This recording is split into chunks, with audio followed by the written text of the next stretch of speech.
kulanti wacan daawadayaal kusoo dhawaada Somali Voice TV qodobada wararka idinayno caawana waxa kamid ah musharaxa madaxweyne isbahaysiga Azimio la Umoja ee Kenya Mr Raila Odinga iyo ku-xigeenkiisa marwada lagu magacaabo Martha Karua ayaa ololahooda geeyay meel ay kamid yihiin Tarbaj iyo welibana Habasweyne oo ka tirsan ismaamulka Wajeer ka hor inta aynan shalayto galabkii gaarin dowlad deegaanka Garissa.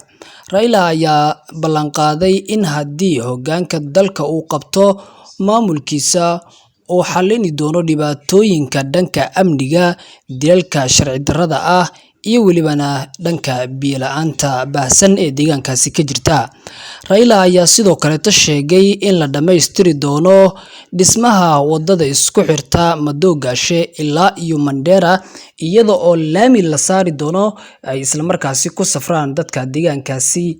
Mr Raila Odinga ayaa xilli uu ku sugnaa magaalada Habasweyne ee Wajeer sheegay in uu isla markaasina soo kordhin doono caymiska xoolaha nool si xoolo dhaqatada ay saameynta ka soo gaarto abaarta ay isla markaasi lacago magdhow ah u helaan. Ni kuleta bima ya mfugo, livestock insurance, ili kama ng'ombe yako au ngamia au mbuzi na kufa, wewe unapata pesa, usifukarishwe. Nimeambiwa hapa ati kuna watu ambao walipoteza mfugo yao zilikufa na wajapata compensation, sio?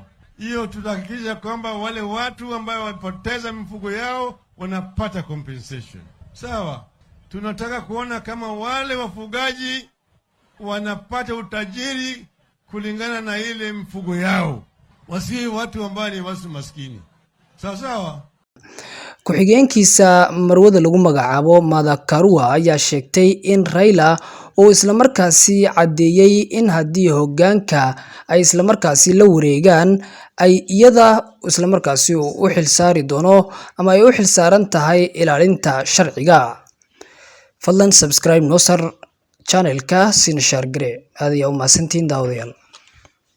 Serikali ya baba itakomesha mauaji ya kiholela na kazi ya kusimamia sheria na masuala ya kikatiba baba amesema itakuwa ya mama.